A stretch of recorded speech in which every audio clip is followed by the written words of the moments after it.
함께 고백하시겠습니다. 예수는 그리스도십니다. 또 고백하시겠습니다. 그리스도께서 나를 위해 죽으시고 부활하셨습니다. 아멘. 오늘 나눌 말씀의 제목은 나의 죄를 속하신 하나님의 사랑과 진리입니다. 나의 죄를 속하신 하나님의 사랑과 진리. 예수 그리스도께서 죽음의 권세를 이기신 줄 믿습니다. 그래서 오늘도 이 아침에 눈을 뜨실 때 소망보다, 기쁨보다, 기대보다 눌림이 있고 무기력함과 또 절망과 더 크게는 죽음에 대한 공포와 두려움이 있으시다면 죽음을 이기신 예수 그리스도를 바라볼 수 있기를 간절히 기도합니다.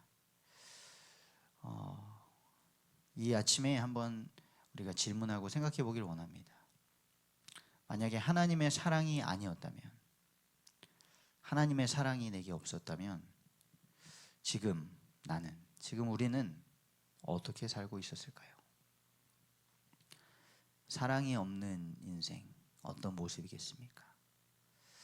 또 진리의 말씀이 아닌 헛된 인간의 사상과 또 종교에 사로잡혀 있었다면 우리는 지금 어디에 있었을까요? 오늘 이 아침에 눈을 뜨면서 무엇을 하고 있었겠습니까? 그것을 인생 전체를 통해서 보여준 사람 중 하나가 솔로몬이었습니다. 솔로몬은 하나님의 성전을 완공하고 또 잠언, 전도서, 아가서 이런 지혜의 글들을 기록하고 그리고 최고의 부귀 영화를 누렸던 왕이죠. 그랬던 그가 하나님 사랑을 잊어버리고 1000명의 아내들, 여자들과 그리고 세상의 것을 사랑했을 때 그는 배교하고 말았습니다. 오늘도 하나님의 사랑과 진리가 우리를 인도하시기를 기도합니다. 먼저는 오늘 본 말씀에 말씀하셨죠. 인자와 진리로 인하여 죄악이 속하게 되고, 우리가 예수님을 믿는 이유가 무엇입니까? 예수님이 이 땅에 오신 이유가 무엇입니까? 그 이름, 예수의 이름은 자기 백성을 그들의 죄에서 건지시는 것입니다. 먼저는 인자입니다. 인자는 하나님의 인자, 인자는 자비 또는 사랑을 뜻하죠. 솔로몬의 아버지였던 다윗, 그가 썼던 시편은 주님의 인자하심을 찬양하는 글들로 가득합니다. 유명한 거 몇 가지만, 그 많은 글들 중에서 몇 가지만 살펴보겠습니다. 시편 23편 5절에서 6절에서는 주께서 내 원수의 목전에서 내게 상을 차려주시고 기름을 내 머리에 부으셨으니 내 잔이 넘치나이다. 내 평생의 선하심과 인자하심이 반드시 나를 따르리니, 내 평생의 선하심과 인자하심이 반드시 나를 따르리니 내가 여호와의 집에 영원히 살리로다. 아멘.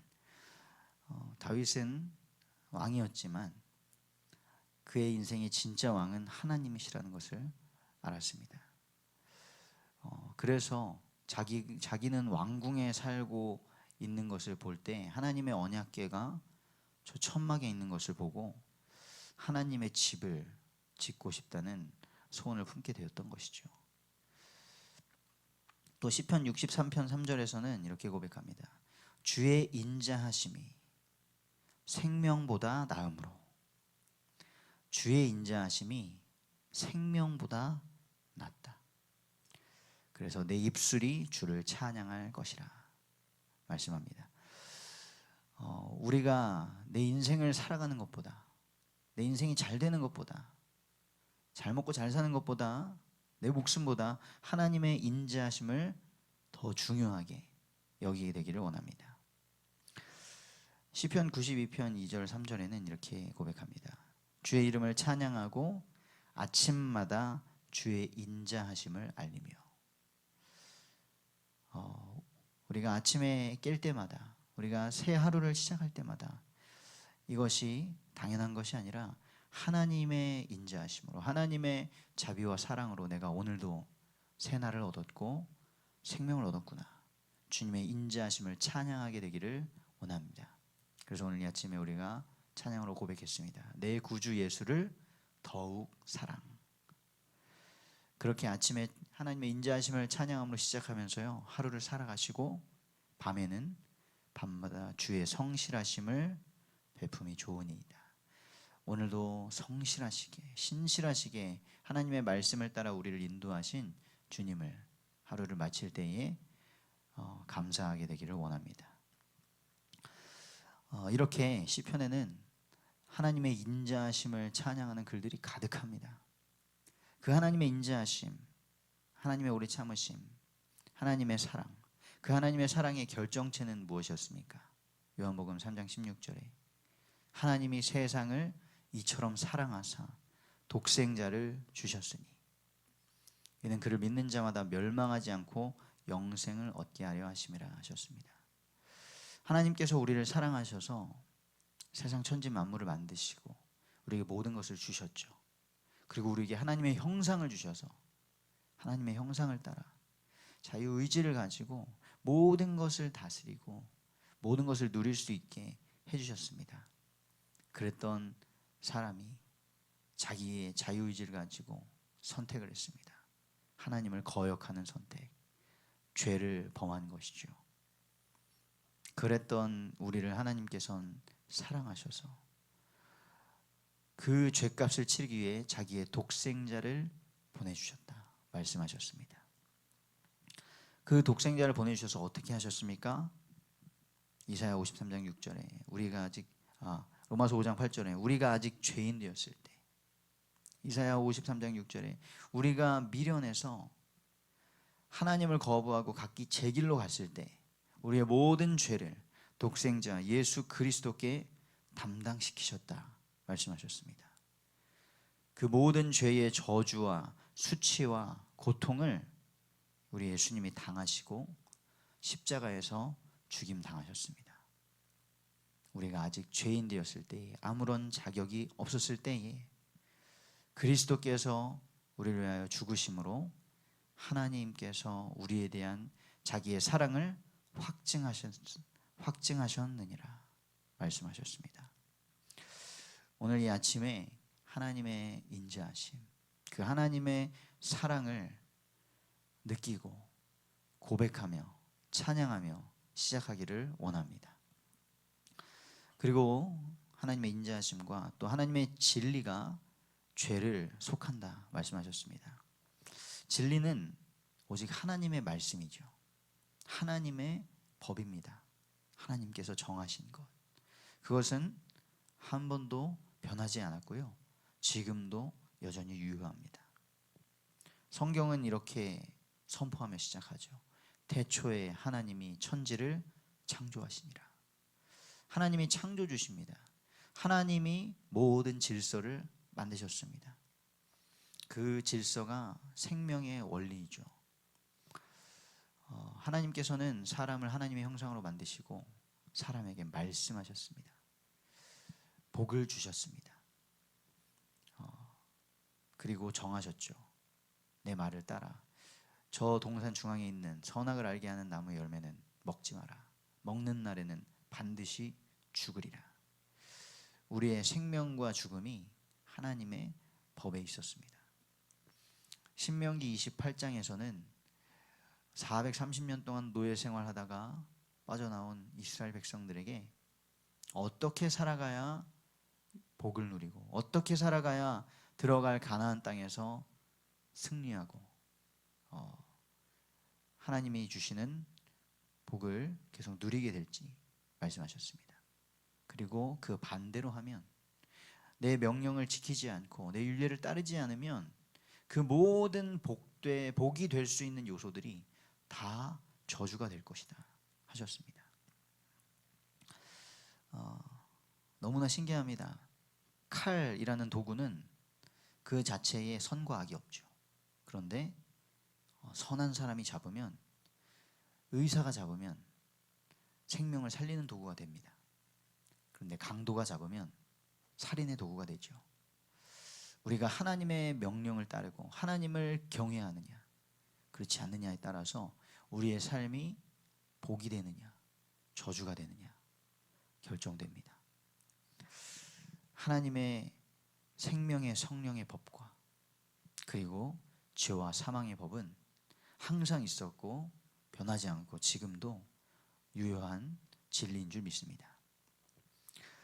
우리는 하나님께 범죄하여서 하나님의 법이 우리를 심판하고 영원한 형벌 가운데로 들어가게 하는 저주가 되었습니다.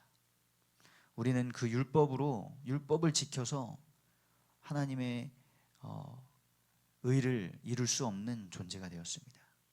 그래서 하나님께서는 자기의 독생자 예수 그리스도를 보내셔서 우리에게 구원의 길을 열어주신 것이죠. 죄와 사망의 법에서 생명의 성령의 법으로 옮길 수 있는 길을 열어주신 것입니다. 예수님이 말씀하셨습니다. 내가 곧 길이요 진리요 생명이니 나로 말미암지 않고는 아버지께로 올 자가 없느니라. 오직 하나님의 인자와 진리로만 우리의 죄악이 속하게 되는 줄 믿습니다. 그래서 예수 그리스도께서 오셨고요. 모든 수치와 조롱을 당하시고 고통을 당하시고 십자가에서 죽으셨습니다. 장사되셨습니다. 그리고 3일 만에 부활하셨습니다.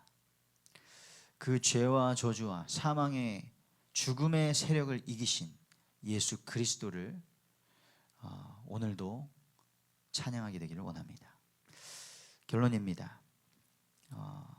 주님의 인자하심, 이 사랑을 경험한 우리는 오늘 어떻게 살아야 할까요? 오늘 본문 후반부에 말씀하십니다. 여호와를 경외함으로 말미암아 악에서 떠나게 되느니라. 우리가 왜 다시 그 악한 자리에 그 죄악을 따라가길 원하겠습니까? 하나님께 가장 큰 지혜와 부귀 영화를 받았던 솔로몬, 그가 인생 말년에 배교했습니다. 그의 마음이 하나님을 떠났다고 기록하고 있습니다. 인간에게 있는 죄성 예외가 없습니다. 내가 얼마나 오래 교회를 다녔느냐, 얼마나 성경을 많이 하느냐, 얼마나 많은 일을 하나님을 위해서 했느냐, 상관없이 인간의 죄성은 끊임없이 일하고 있습니다. 움직이고 있습니다.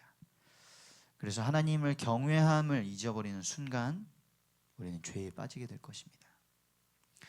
창세기 3장에 에덴 동산에서 인간을 미혹했던 옛뱀 마귀는 인간의 몸을 입고 오신 예수님을 시험했던 그 마귀는 지금도 우는 사자와 같이 두루다니며 삼킬 자를 찾고 있습니다. 광명한 천사의 모습으로, 이 세상 신의 모습으로 나타나서 그리스도의 복음의 광채가 비치지 못하게 방해하고 있습니다. 솔로몬은 분명히 기록했습니다.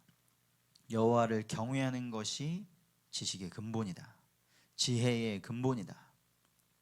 세상 모든 일의 끝은 헛되고 헛되니 하나님을 경외하고 그의 명령들을 지키라. 이것이 사람의 본분이다. 그렇게 기록했습니다. 그래서 오늘 우리 모든 성도님들 먼저 감사하게 되기를 원합니다. 우리에게 생명 주시고, 우리에게 오늘도 새날 주시고, 또 우리에게 구원의 복음을 주신 주님께 감사하기를 원합니다. 그리고 이 하나님의 말씀을 묵상합시다.